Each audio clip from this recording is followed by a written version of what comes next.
How you doing, Dad? I'm doing so good. How are you doing? Doing well. This weekend was exciting. This weekend is a sports lover's dream. I mean, it has to be one of the greatest sports weekends of all time.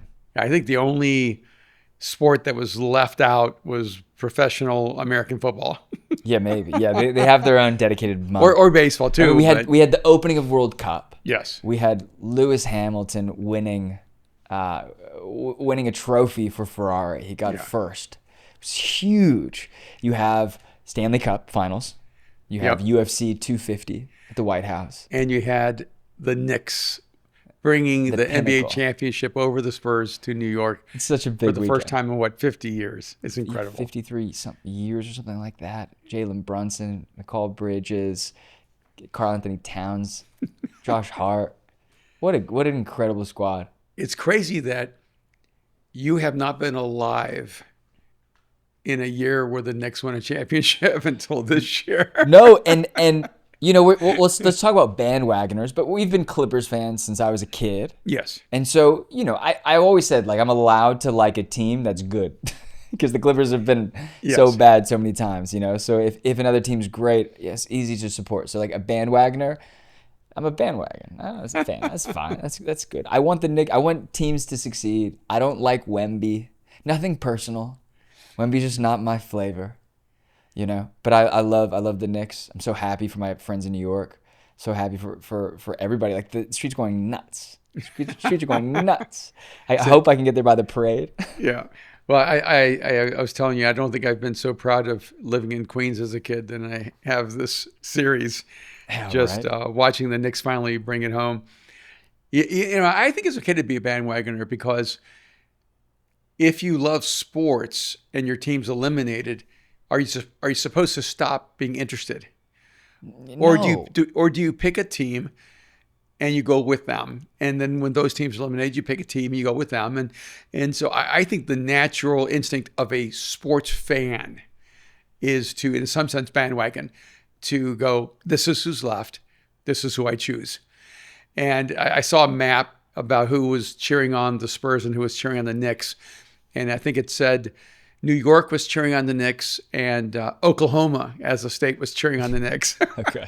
And the other 48 Okay. states were cheering on the Spurs. Really? Yes. It felt like how interesting. I Yeah. mean, I know that I had friends from Boston who refused to be excited about the Knicks. They're like, we can't support any New York team, so I can't, I I, can't. I can understand that. Yeah, If you're from Boston, you I get it, but I'm like, okay, well, I don't know. I guess the East Coast loyalty is not a thing. no, I mean, when you think about Boston's history and you even think about football where, the two times Tom Brady and the Patriots got stopped, it was It's true. Eli Manning and the New York It's true. Giants. The New York Giants were the kryptonite. It was Tom Brady's kryptonite. Yeah, there's just so much there. I think it was Bill Parcells who was the coach of the Giants for 5 minutes and then was offered the job at the Patriots and he left the Giants and went to For the the Patriots. Patriots. That's dirty. Okay. Sorry, no, it was Belichick who did that. Belichick? Yeah, Belichick, I think it Okay, was. so we have the World Cup that's opened. UN's men's Yeah. national team scored 4 goals. to Incredible against Paraguay's Paraguay. 1. Huge win. Yeah, and Paraguay has actually played really well in the past few months. They were not an easy opponent. And a lot of people did not expect us to win, and certainly no one expected us to dominate. That first half of the U.S. match was perhaps the best 45 minutes of international soccer the United States has ever played. Ever played. I mean, Yeah. when you have Zlatan saying this was impressive. Yeah. And he will trash on anything that he sees as average. Yeah. Oh, my He gosh. came out and said if America can come out and play like they played in the first half, they have a shot. Yeah. Don't count them out. Yeah, so if you love sports, this has been an incredible weekend, and I think what makes sports so intriguing and so compelling are the human stories behind it. I mean, for me, F1 was all about Lewis Hamilton and just following his story, and even over the past few years, he's had a kind of rough go. Yeah, it's good seeing him win again. Yeah. It's good seeing him win again. Good seeing him up there. Because, F1's so unique because they bring in drivers at such a young age. Mm-hmm. So to have a guy in his 40s like Lewis, who's just been winning for so long and so dominating for, a decade and a half, it's hard. You kind of wonder, like, okay, well, did he lose his speed? Has he given it up? Like, it's fractions of a second. Yeah. Right. Like the top 3 places were all in 1 minute and 14 seconds. And they were all within like 1/1000 or 2/1000 of 2/1000 of a second. So like, there's fractions of a second off from each other. The whole grid is only like 5 seconds apart. So it's just a really unique experience. I'm so happy to see him. It's controversial because Kim Kardashian is now dating Lewis Hamilton, it seems. So that's a whole thing. People love to give them a hard time, to give him a hard time. But I'm just happy to see who winning. I'm happy to see him in it. It's pretty impressive. Okay, so I got to get your take on a few things. I'm sure this will get us in trouble. But how did you feel about the very controversial UFC 250 match at the White House in honor of the United States turning 250 years old, but also in honor of our President Donald Trump turning 80? People on the left said this is, blasphemous. This is heresy. This is a stain, a blot on the American history. How could you let this happen? And I'm watching it last night. That flyover, that opening, the Star Spangled Banner, the Pledge of Allegiance, like all that was a Pledge of Allegiance or Star Spangled Banner. That's what it is. And then you had 80,000 people outside on the lawn, watching on these big LED screens, and it felt cool. It just felt really impressive. I don't know. I liked it, but I want to hear your take about UFC 250 at the White House. What are your thoughts? It is interesting. I was talking to one of our friends who is a huge UFC fan, and he travels to these fights all the time. And I asked him if he was going, and he said no. And part of it is because he was going to the World Cup to see Brazil, his home country, and his family's home country. But he said, no, I wouldn't go to that fight anyway because, I don't like him. And he didn't even say President Trump's name. He just said, I don't like him, as you know. Yeah. So I wouldn't go to that. And so I understand that for many people, it was a political event. And I'm not a UFC kind of guy. No, you're not a big fan. No, I respect it. I just can't. It's almost too brutal for me to watch. It's really hard for me. I understand that side of it. Yeah, it makes sense. Yeah, and when I went live to was it Madison Square Garden or Barclays Center? It was in New York somewhere, New Jersey. Yeah, you think you were? Yeah, I don't remember which center you were in. Yeah, and I was in that space. It felt like I was in the era of the Roman gladiators, and it was a little more than I could handle. But I really respect the courage and the intensity and the competition of it. So my take was, I didn't have a take at first. Like I didn't have an opinion. I didn't feel anything emotionally. I wasn't for it or against it. Then you text me and said, are you watching? And I was not. And you said you should at least watch the opening. So I went and watched the opening, and I'm going to be just straight up honest. It sucked me right in. I don't know why. It just felt patriotic. It felt celebrative. It felt, weirdly enough, it felt appropriate. But what it really felt like, it reminded me of, and I'm not old enough to remember this personally, of what Truman would have been like, because Truman felt to me like a common man's president. I think he only had a high school degree or something like that. And weirdly enough, Donald Trump, who is a billionaire, who loves gold and gaudiness in so many ways, has a unique way of connecting at a very blue-collar level. Because UFC is very much a blue-collar tribe culture. And even though a lot of people of affluence go to these matches too, and I didn't feel anything, strangely enough, I didn't feel anything negative. I actually felt incredibly inspired. And then I watched a couple of the matches. I had to fast forward a little bit. Then it was like watching a horror film. I would fast forward, then go back and watch it, go, okay, what happened in this fight? And I was impressed. I thought it was really, really well done. And yeah, I have to give it to Donald Trump. I think he nailed it. I think it was a great event. I think it had a huge celebratory essence to it. People were celebrating the United States of America.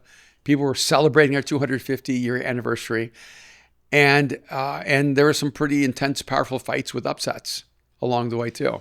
I mean, I was trying to get you to watch it because I called you and Mom and FaceTimed you guys, and I think you guys were watching a documentary or something else, and I was like, you got to turn it on, at least watch the intro, because the intro was cool. I mean, you had the flyovers, I think it was the Blue Angels, and you had, I don't know if it was the Blue Angels, but you had all these fighter jets flying over. You had the Zach Brown band doing the music. It was just exciting. It was cool that there was 4,000 people in this cool, unique dome with the White House in the back, and and then you have the Washington Monument down the road, and then you see these crowd of 80,000 people in the lawn. Yeah, and like that's special. It's pretty cool. Yeah, and from my best understanding, Dana White paid for it. I think it was like $60 million or something like that for the event. It's expensive, yeah. So, our taxes didn't pay for it. Obviously, our taxes are going to be involved in security and other things like that. Yeah. The White House paying for that. But if you could just look at it from the other side of it, if you're President Trump, usually every president gets, in a sense, the honor and the privilege and the fun of celebrating championship teams. And they'll go to the White House when President Obama was president, or they would go to the White House when Biden was president. And a lot of the teams have chosen not to go there. And so Trump really hasn't had that kind of celebration. But the UFC seems to actually love Donald Trump. And so for him, it probably is the only sport in America where the top athletes would go, oh, it's a privilege to go to the White House. It's a privilege to meet the president. It's a privilege to receive this honor. So I could see from a human perspective why it would mean so much to him. I thought it was cool. I thought Dana White killed it. I don't agree with everything Dana White does. I don't always love the UFC. Mm-hmm. I've come to enjoy it more. I have friends who do jiu-jitsu, and I've like tried to learn a few times, and keep going back to just get beat up. What it feels like, and it's just I find it like learning more about the technical side from your friend who's a mutual friend. Like, I love him. He's one of your great friends, and he's super smart, and also like he's one of those people who, like, when he picks something to be a fan of, he like learns everything about it. He knows everything about it. So he's an easy person. You can call him or text him and be like, why is this a thing? And he'll explain exactly why this fighter's better than this fighter. Why. And I totally respected why he wouldn't go. Totally. It's also like you get to choose. Yeah. You get to choose what you like and don't like, and you're like, that's also, I think about it, and we've talked about this in the past, and we have friends who like us and don't like us based on our politics, and we've definitely lost friends, and he's not one of those people. No. He kind of always like we argue all the time. He's one of those guys who, like, when he has newborns, him and his wife are so cool. They just figure it out. Like, all right, go to that event, but be back. Yeah. And he's just one of those fun guys. And he's also one of those guys where you're around him and you learn. Like, he loves food, so I've learned a lot about food. He loves jiu-jitsu. I learned a lot about that through him. But even with that, like, I wouldn't go to the trips with you guys on the UFC trips because I was like, I'm just not like the biggest fan. And I think knowing you guys were there, turning it on and watching and being like, okay, that's interesting. But there's such a nuance there. And the technical side of the jiu-jitsu is like really unique to me. So watching Bo Nickel as a wrestler take that guy down, that was fun. That was interesting. It was maybe an underwhelming card.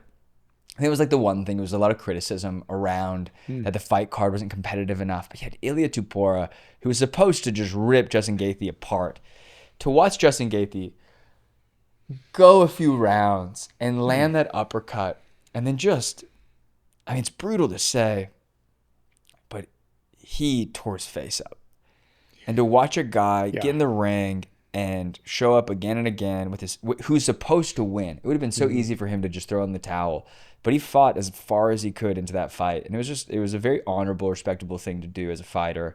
I hope to see him come back and keep fighting, keep winning belts, and go back after it. I hope Justin Gaethje retires. What a way, not because I don't want to see him fight again. What a way to go out. Yeah. I hope he doesn't retire. I hope he just literally stops picking up the phone. I don't know if I should say this, but Topuria, yeah. he's such a handsome man. He's such a stud. No, he's a stud. He's elegant in his interviews. And it was really hard for me to watch this. He's very cool. This very, really elegant, very cool, very honorable, very handsome man just looked emaciated. It just beat to death. It's bad. And that was hard. That was hard like for me. Raw meat. I kept wanting him to stop the fight. Yeah. But I do not understand the level of resilience and mental fortitude that these individuals have. That they can get punched in the face over and over and over again and get back in there and turn it around. And when that doctor, I think it was between round 2 and 3, none of the fights went the full rounds. That was I think that was a little bit of the underwhelming side of the fight card, because you kind of want people to just square off and go at it, or and I think a lot of the earlier fights kind of happened faster in the first few rounds, and then this was, he just caught him with that uppercut, and then it just changed the game and opened the door. And I texted you saying, like, you got to turn this on, you got to watch this. Is a great fight. But then I also said the thing with Ilya is like he's so deadly and dangerous that he could have his face swollen, and if he has the energy and he can just turn it on for long enough, he could pin him. And he almost did a few times. He got him into some scary moments. But, I can't pretend to be an expert. I'm still a new fan of UFC. But with all that said, what were we going to say? I want to attach something, because whenever you watch these fights, after they were over, after these guys have beat themselves half to death, they respect each other. They oftentimes hug each other. Yeah. And speak words of affirmation and encouragement to each other. And there's a level of respect that seems to be gained by standing in that ring. And now I want to shift that to how the San Antonio Spurs handled losing to the New York Knicks. And maybe, okay, so we're 15, 16 minutes into this podcast. If you're listening, you're going, they're talking a lot about sports. Today's episode is going to be a lot about sports. Like we're layering. One of those layered fluffy cakes. But there are going to be applications to life here. There's going to be some applications. So if you're sitting here going, this is so American, such a sports conversation, just hang on for a second. We're getting there. Yeah, because we're going to get to the World Cup, so it's going to include you too. Totally. Even Australia, who did really, really well in the opening weekend. That's the fun thing about the World Cup is you watch all these international games, but you kind of don't know because they're feeling each other out. They're making sure they qualify for the World Cup, and they're feeling each other out, these teams. Yeah. So it's fun to watch U.S. come out and you go, notoriously, we've been okay. Yeah. We're average, but we're getting there. And then we score 4. Yeah, I think that I've been such a huge fan and so hopeful. I guess we're shifting to soccer first. No. Go back to San Antonio. Go back. I've been so hopeful for the World Cup with the U.S. Yeah. And they always let me down. So this year I came with zero expectations. I basically said, we're not any good. We're not going to make it out of the group stage. But not believing that. I'm just saying that to myself because I don't want to have my heart broken again and again and again. And then when I watched that match, I was just exhilarated, going, this is what we could be like. This is what we should be like. But I want to shift back over to the NBA. Because I am one of those people that said the Knicks would win. Early on, before the whole thing. We kind of forced you to make predictions before each series in the playoffs, and you were right. Yep. Almost to the game. Yep. And I predicted that the Knicks would win the first 2 games in San Antonio, and they did. And I predicted that the Knicks would win games 4 and 5, and they did. And which was insane to me because I looked so wrong because I predicted the game they were down by 29 that they would win, and they came back and won that game. And there were things I saw. So predictions are usually, maybe for other people you're just guessing. For me, my predictions are based on details, based on nuances, based on percentages, things I see, and or chemistry, or attitudes. Yeah. And so I saw the momentum of the Knicks, coming through the series with, around 11 wins in a row. I watched their team chemistry. I watched the fact that no one had to play great for them to win. And that's like a nuanced difference, is that if someone has to play great every time for you to win, it's really hard. And as much as I don't always love LeBron James, one of the great challenges for him, the reason I think he's lost 6 championships and won 4, is that he has to play great for his teams to win. When you watch the Knicks, Brunson is great, but he doesn't have to play great for his team to win. Wemby is great. Can I interrupt you there of before you course. get into Wemby? But like, what do you think that is? Just because, just like leadership differentials, right? Like the difference in leadership with Brunson, Josh Hart, Mikal Bridges, is it just that they feel like they have, is it trust? Is it, like, what is it there that, like, Brunson, because Brunson is a great player. He is great. He's surrounded with really strong players. Yeah. But they're not like super dependent on Brunson having a perfect game. No, and Cat is great, but he doesn't always have to play great. No, but he turned it on for the finals. Right, I feel like and Josh he showed up. Hart is great, Yeah. but he doesn't always have to play great. And it's trust and chemistry, because it's almost a difference between addition and multiplication. When you're adding up the individual greatness, that's addition. But when you're looking at the space between the players, the way they create spacing, the way they complement each other, the way they help each other move toward their best positions and opportunities, that's the multiplication. And so what's hard to measure about Brunson, he's not a plus player, he's a times player. He doesn't just add his own talent, he elevates the talent of everyone on that floor, which is really hard for people to measure. That's why they keep saying he's not a 1A, because the way we measure 1As are how many points can you score? Right. You know, how many blocks can you get? How many assists can you get? Like, it's all about you. And so they look at Brunson and they go, well, he's not a 1A. He's too short. He's too slow. He's too everything. But that's like saying, well, Einstein wasn't that great at math, so he shouldn't be great at physics. See, I think Brunson isn't great at math. He's great at physics. And Wemby... I'm not sure where you're going with this. You're not sure where I'm going with this? What I'm saying is that... Bring it home. Some players make everyone else better. See, I don't think LeBron makes everyone else better. I think LeBron makes himself better and pulls the team with him. I think Brunson makes everyone else better, even when he doesn't look great. There was a clip this morning. It was, is it Jose Alvarado? Alvarado. Yeah. Dude, that guy's funny. He needs all of like the pod. I started following them on like socials. So I could just like get all of the things, and like there's clip after clip. I mean, he's so Puerto Rican. Yeah. But who was it? It was Carmelo Anthony. There's 2 things. Is it okay? I keep interrupting you. I'm sorry. No. But this You're is like supposed to interrupt me. It's bringing up like fun things.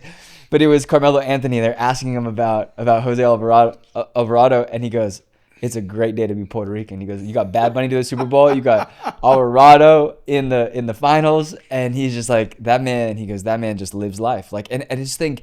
And there was a clip with Brunson and Alvarado coming up to Brunson, and I think it was in the playoff series, or maybe it was when he first joined the team. I'm not sure. That's the tough thing with like the clips; they're like non-linear. Mm-hmm. And he goes, "How he's like coming over to Brunson. Brunson's mic'd up, and he goes, "How do you like to receive the ball? Like I know I know it's like whatever. You'll just do what you do, but how do you prefer it so I can make sure I match that?" That's right. And he's trying to be a good backup to Brunson and a good teammate. Mm-hmm. And Brunson goes, I just need you to play with life. Like he just says something like so maybe zoomed out and just goes, you're gonna see. I just need you to like just to play. Mm-hmm. And it kind of gives like a very nonchalant answer, but with like this intensity of like, I want you to just play and then it's gonna open up. Yeah. And I just thought it was cool. Like it was like, okay, I'm gonna help you unlock the best version of you. Once you get out there, you're gonna see. Yeah. That's how I heard. And I felt like that clip accurately describes, kind of bottles up what you just described. Yeah. And when you look at the flip side, look at the Spurs, I think objectively the Spurs had more talent than the Knicks. Like if you're just looking at each individual, they're going to have a better career in terms of their own statistics. Wemby is going to have a historic career unless he gets injured. Yeah. Who's the rookie? Harper. Harper. Yeah, Kelvin Johnson, Castle, I Vessel. think Harper is the best player on the team. He's phenomenal. I think he's better than Wemby. He's just not 7.5 feet tall. I don't know if he's better than Wemby, but I think he's probably I think he might be the second best player on that team. Yeah. It's hard to compete with a 7-footer that can shoot threes from the logo like it's a jump shot. Yeah, but the difference is going to be who they are in the fourth quarter. That's very true.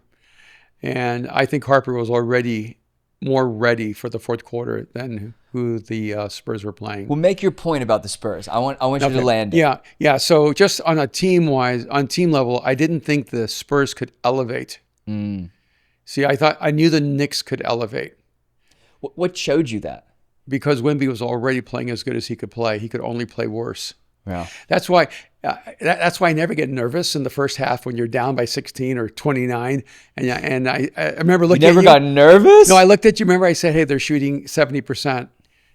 Percentages will always come back. Yeah. And so I told you, I said, if they're shooting 70 right now, but they average 39, they're going to end up shooting 15 to 20, 22% later. That was game 4, right? Yeah. And it ends up happening. Yeah. And psychologically what happens in players' minds is, I'm on fire, and we're shooting 70%, so they just keep shooting. They don't realize the percentages are going to come back to haunt them. If they keep shooting threes, they're going to go 0 for 8, which is what they did. And what they should have done is said, okay, we have basically tapped the gold mine of 3-pointers. Yeah. We're up by 29. We just need to go into the paint for the rest of the game and assume we're going to miss everything. We're going to go for dunks and layups, and they would have never lost the game. There's something interesting about watching a sports team like that when they assume they're going to be better than they've ever been the entire way. The Knicks were the opposite. They couldn't have been any worse. Yeah. I feel very torn about the performance. Yeah, and so you look at the Knicks and you go, ironically, you think, oh, if they kept playing, the Spurs would win. I said, no, actually, if they played 5 more times, I think the Knicks might end up winning them all. Because the Knicks never played to their full potential. No, they played strong in those first 2 games. Yeah. But they were still down every single quarter, game by double figures every time. Yeah. And the Spurs played to their full potential and lost 4 out of 5 times. So their ceiling was actually lower than the Knicks. And I think that's what people couldn't see. But what I really wanted to talk about was attitude. And how you lose. Yeah, you could see, even from how Wemby was reacting, the way he chose to become more and more of a villain, the way he chose to press the lines of technical fouls. When you're at his size, when you're at his level of talent, he should have been rising above that. For me, the moment he did this, the moment he put his finger by his head and he said, "I'm in your head," Yeah. The series was over. He did that. Is that when he got knocked down by Robinson? Yeah, that's when he was all the way taunting Robinson. Robinson just couldn't take it anymore. Knocked him down. He goes, "I'm in your head." I thought, oh, it's over. It's over. And it was over for me because Wemby was mocking a backup player. Is that the game where Cat got the 2 fouls in like the first minute, so they had to play play Robinson like super early, and he was gassed. They had played third stringer. They had played all 12 players. Yeah. So that's such a good distinction. Yeah, because if you begin to mock someone who's not as gifted or talented as you have now psychologically lowered yourself to their level of performance. And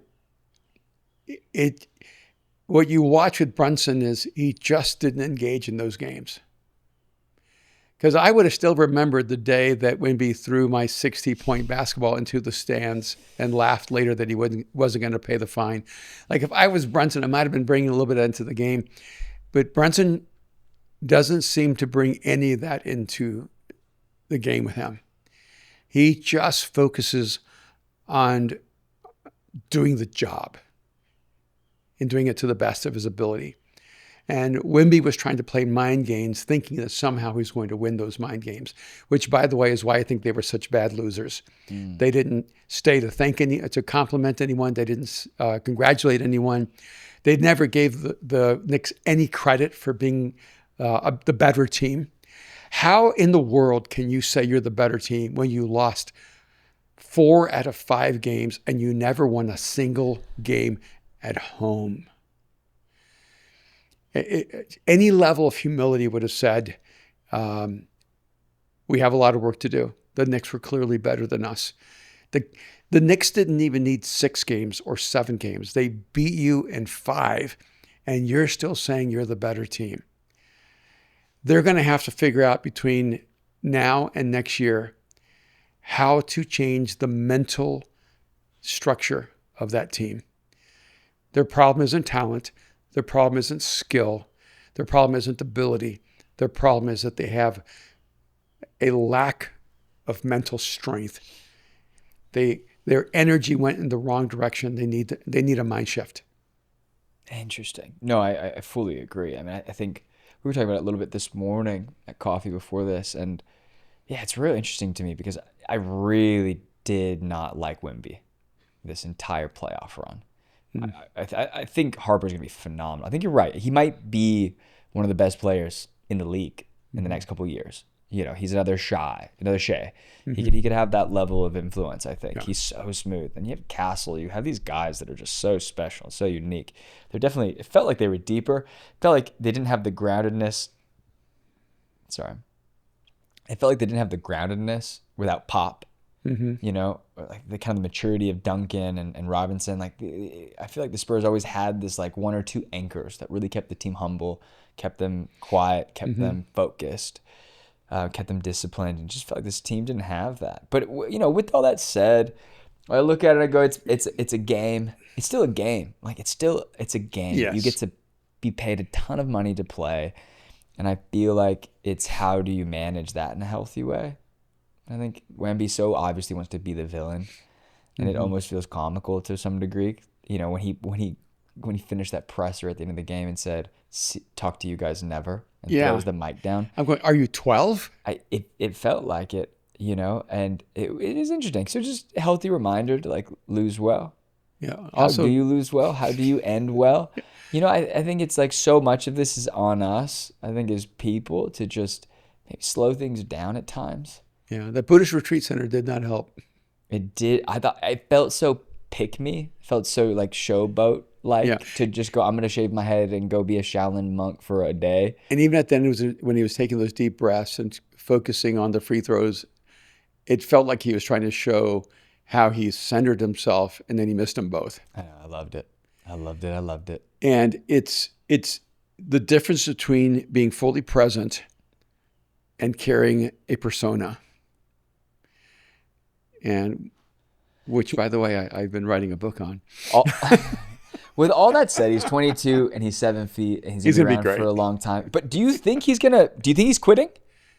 Do you think the see you never is I'm gonna go back to Europe and I'm not gonna come back here and I'm done with the US, I'm done with the Spurs? No, I think that was an impetuous moment of a 22-year-old. Just having a moment. He's just having a moment. But see you never. What does that mean? You're in San Antonio. I could understand that if he was in New York saying, I'm never coming back to New York. Yeah, see you never. I'll see you literally in a couple months when we start back up the train. Yeah, it's like, no, see you in 3. That's fine. Okay, so, okay. I just think that there are applications here. Be a good loser. Celebrate the other person when you get beat. Yeah. And, you know, we did a recent podcast with Charlie Liu and our friend. We talked about AI and I found out he was a couple weeks ago on this podcast. Yeah.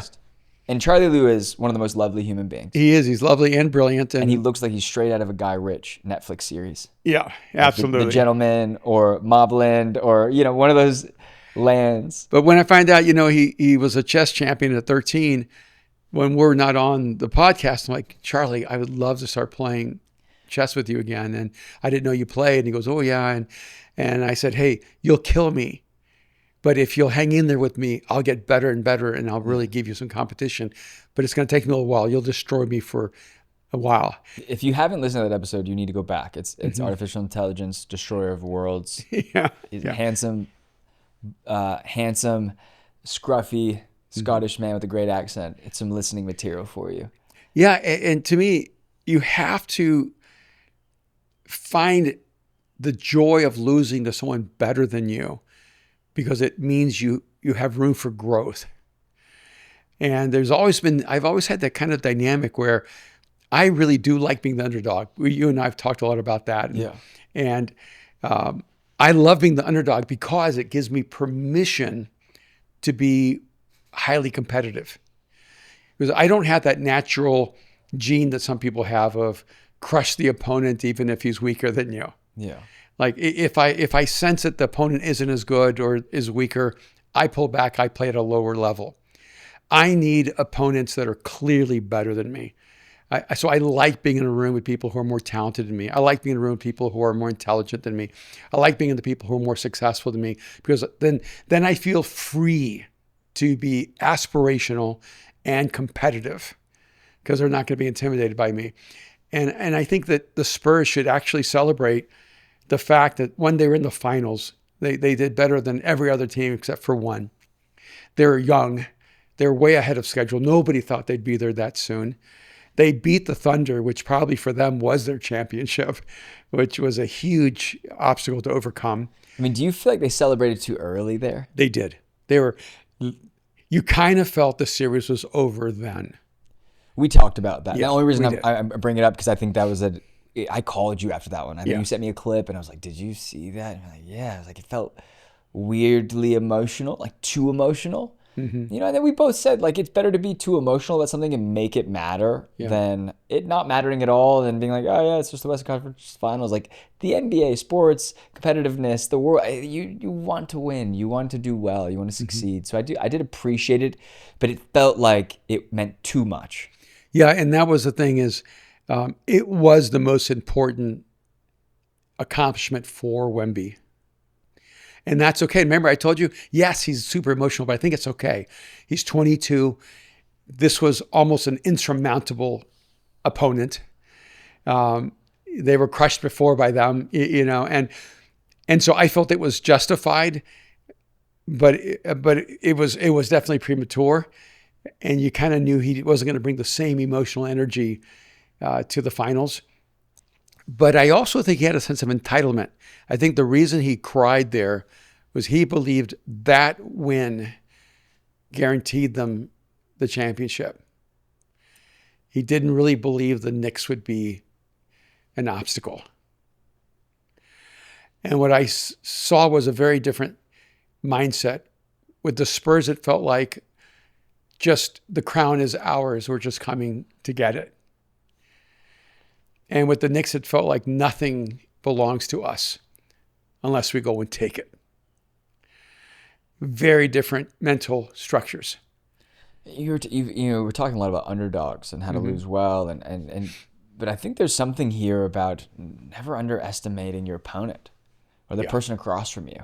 Yeah. And it felt like, we called it up pretty early when Wemby got too excited. I was like, I don't think Brunson's over there thinking he has this in the bag. I think he's going, when you look at tape, when you look at film, when you trust who we are, get ready for the moment, be prepared, show up and be disciplined. And if anything, being like, our legs are cold because we had, they went, I think, back-to-back sweeps or pretty quick series. Yeah, pretty much, yeah. So then it was just a lot of time off in between each thing. Like, that can almost work against you at times. Yeah, it can, yeah. Which is, I think, why they were so cold in the first quarter. Yeah. Which is exactly what I told you for game one. Yeah. I said the Spurs will win the first quarter. They're going to come out hot and strong. Knicks are going to be cold and out of rhythm. And then the Spurs are going to get tired by the second half. The Knicks are going to come back and win. And so some of those things are fairly predictable in the scenario. But I think if me as just a fan knows that, is it Mitch Johnson? Yeah. The coach of the Spurs, he should have been more aware of that. He should have been more aware of the fact that his team wasn't going to have the same energy level that the Knicks were going to have in the second half. So I think some of what cost them the series was Mike Brown just outcoached him. Just simply outcoached him. He took the pieces he had and he put together the exact combination to win that series in a very powerful way. Oh, sorry. No. Yeah, no, very powerful. He's interesting. He's kind of an anomaly to me because he wins and he gets fired. He wins and he gets fired. Yeah, I guess he'll be fired next year. I think he made it to the finals with Cleveland, got fired the next year. Yeah. He won Coach of the Year twice and got fired right after both times. Like literally, you sent me, I think, an article that was all of his accomplishments and then the timeline of how he would get fired right the year after the season afterwards. And yeah, it's always interesting. Sports are sports. It's fascinating, but I think sports are such a reflection of life sometimes. So for us, it's fun to like dialogue and have those conversations around being competitive with insights you can pull out from it and all the things. But we're competitive people. We love competition. We care about it a lot. But I mean, I think it's just an interesting time. You talk a lot about being an underdog. You talk a lot about this idea of competition. But life's been filled with those moments, I feel like. And so it's how to navigate, when do you choose to just support the guy who's winning? You were talking about this, like bandwagoning, this idea of being a bandwagon fan. And I always think it's odd when you feel like you have to say, like, I'm a bandwagoner, or like, hey, I'm not a true fan. I'm like, what is a true fan? And I was listening to this pod a couple weeks ago, or maybe it was a clip, and these guys debating how many years you had to live in New York City to be a true New Yorker. Or could you ever be a true New Yorker if you're not born in New York City? And I find that just funny. I'm just like, who told you were the guy who decides? But it was like these 4 New Yorkers who were, like, I think 2 of them were transplants, but they've been there their whole life. And he goes, but you have a guy who's lived here for 30 years, but he moved here at 11. Like, he's a New Yorker. He grew up here. And you have a guy who lived here for 30 years, but he moved here at 30. Is he a New Yorker? And so, and I look at that and, like, I talked to you about this. I always just find it odd that as humans, we feel the need to, like, identify with things, with subcultures, with cultures, with identity, with citizenship. It's something that's so important. And what are you laughing about? No. What do you mean? I just think about, what qualifies you to be a New Yorker. My brother and I, were probably 4 or 5 years old and we were living in Queens. Yeah. And then we moved to Miami. And I don't know why, but we were in junior high and we're looking at this newspaper article on occupations across America and what they pay. Oh, goodness. I know this story. And me and my brother decided we were going to move to New York and become garbage men because it was paying like 6 figures. And this is in, it pays a lot. It was like 1970 or something like that, 1972. And we told my mom, Mom, we know exactly what we want to do. We're going to go together. Yeah. Me and Alex, we're going to go to New York. We're going to become garbage men.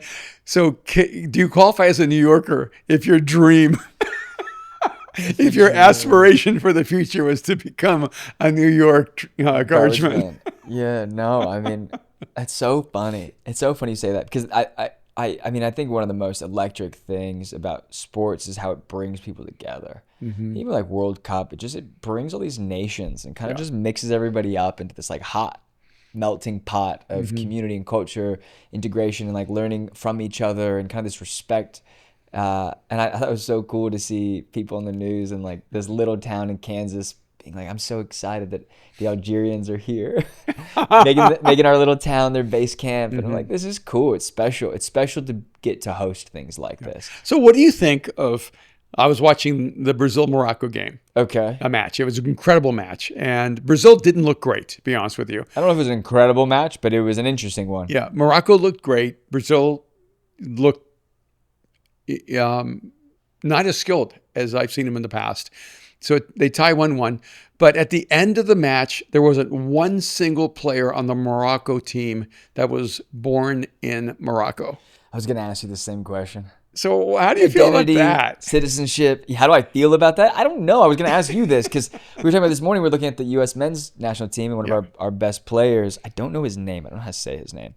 This is where I'm not Pulisic. The guy born in here, but he Balogun. He's technically, was he born? He's here, but British. Yeah. Okay. So wait, hold on. So he committed to representing U.S. men's national over England and Nigeria.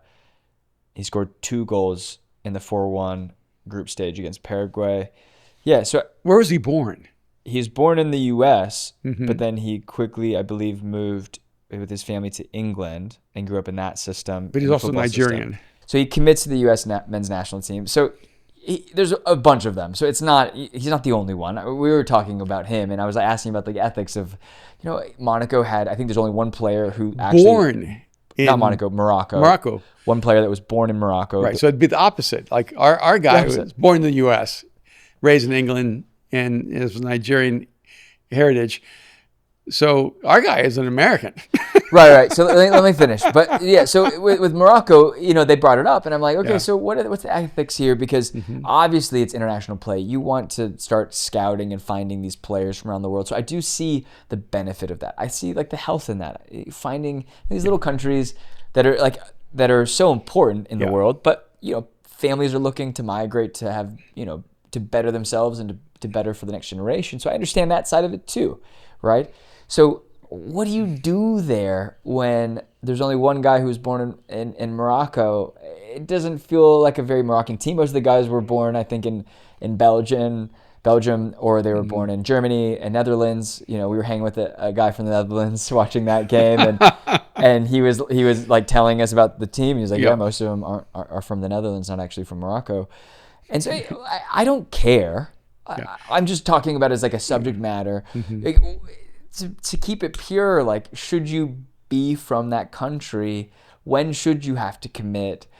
Should you have to live in that country? Like, does it make sense? You're also pro players. You're going to get traded all over the world. So there's part of it too.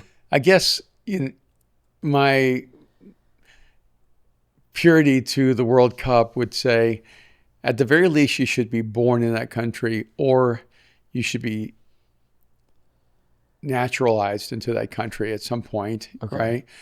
So I would get it if, let's say, someone came to the United States from Nigeria when they're 10 years old, and then they became an American citizen, that they would want to play for the United States, or that they might want to go back and play for Nigeria. So I can see that. And so I'm not really bothered by it. It doesn't matter to me from like an immigration standpoint at all, but mostly from like we were talking about like more like the purity of the game, is when every player suddenly is from another country, not from the country they're representing. Yeah. Then I start going, wow, it feels like it's gone too far the other way. When it's the exception, not the rule, I don't have a problem.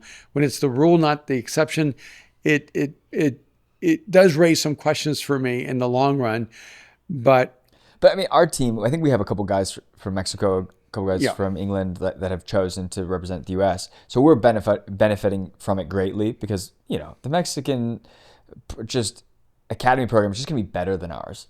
Maybe it's better. Maybe we're better now, but I'm pretty sure you come up in the Mexican like system, you're gonna be a great player. Yeah, you're coming up in the British, EPL league system, you're gonna be a great player. Belgium, Germany, like Netherlands, they just have stronger academies than we do.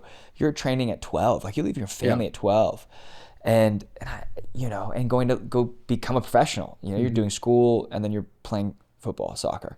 Yeah, I do think there has to be some, that doesn't have to be.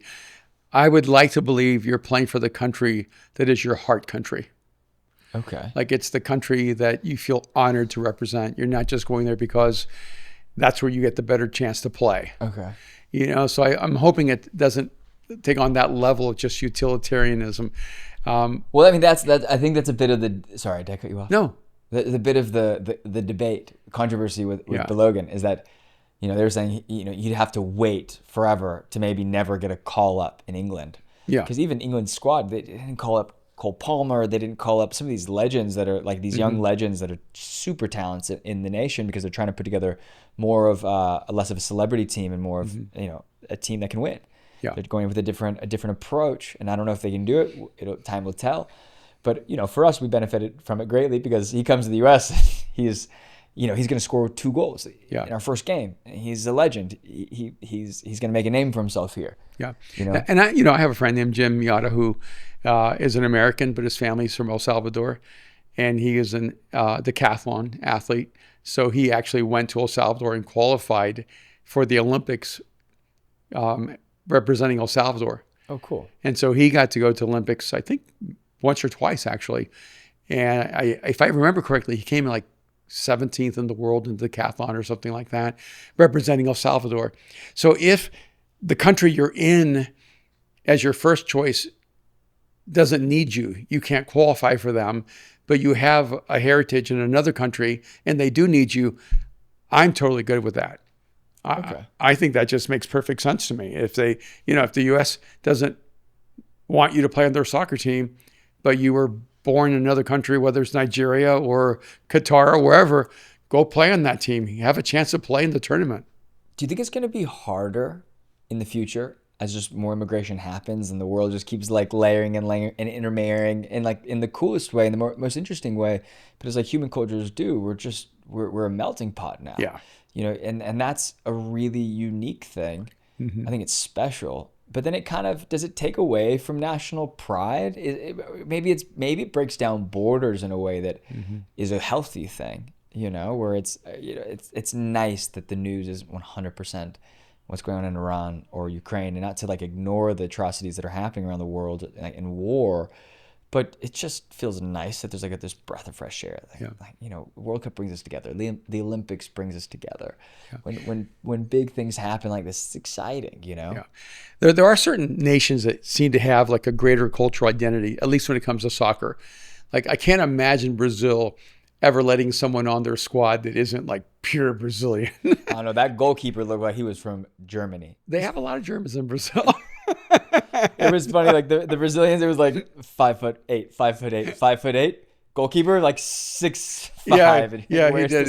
He looked Nordic. Yeah.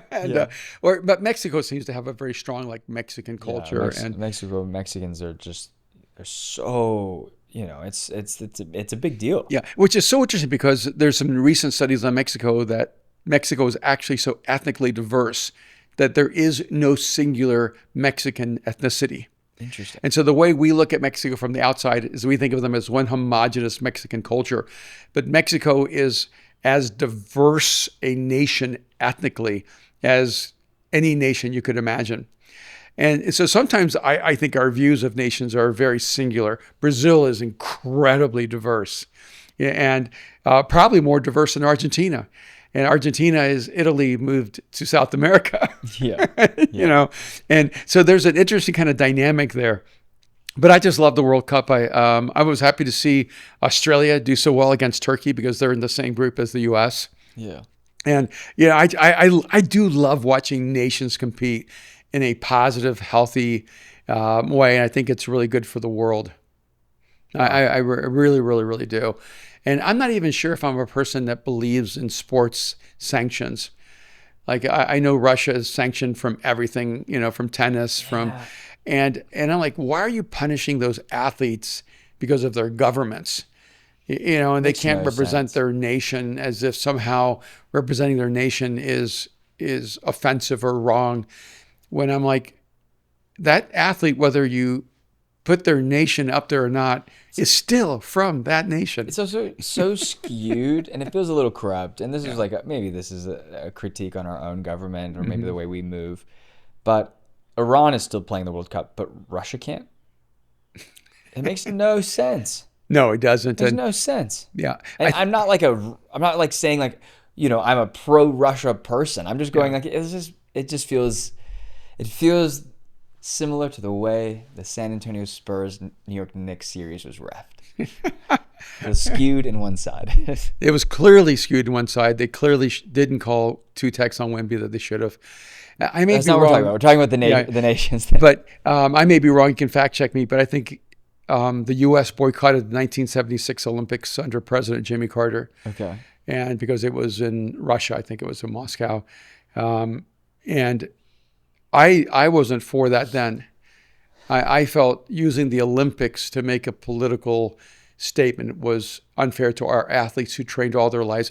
And remember, Olympic athletes do not have a big window. No. Some of them have that 1-4-year window.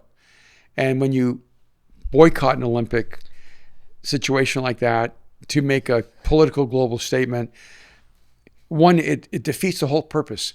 The Olympics and the World Cup, these are events that are supposed to bring nations together, to help us find some point of commonality and connection. And then when you use them in the political arena, I think you've lost the narrative of why this is so important. And I believe that Russia then boycotted, was it the 1980 Olympics or whatever? And I'm going, those athletes are not the government. But this is okay. Let's wrap this up after this. But because I want to end here, I think. But it brings us to a larger conversation. Like, who decides war? Who decides it? Because I think if you ask the everyday person, most people would say, I don't want it. I don't want war. I don't want to fund it. I don't want to pay taxes to fund it. I do want to keep the. I don't even know if people would respond with, we have to keep the world safe. I don't know if that's our responsibility. I also don't think it's necessarily the intention of our forefathers. I don't know if we need to credit them or to even why do we have to follow in that same footstep? One of the things that, for me, I think it's important to remember is that nations do not decide war. Governments decide war. So when people say something like, America's at war with, Iraq or whatever, Iran, or Ukraine at war with Russia, it's actually not. It's two governments at war with each other, and people dominantly becoming victims of the choices governments are making. And I genuinely don't think the majority of the Russian people are at war with Ukraine. I don't think the majority of the Ukraine people are at war with the Russian people. I think what ends up happening is you have governments who go to war with each other and drag all the citizens into it. I just don't think the person in Iowa is at war right now in the Middle East. But our government, is in a deployment. I guess it's not technically a war. And so I think sometimes we need to realize that most human beings are actually not against each other. It's governments and political systems that actually can't find a way to resolve issues in the world. And then all of us are affected and impacted by it. And that's just, I think, the reality of life. But I'm not at war with anyone. But I recognize that sometimes war is unavoidable because of the political and governmental conditions in the world that presently exist. Well, I enjoy this conversation. Yeah, this is fun. I'll see you next episode. All right.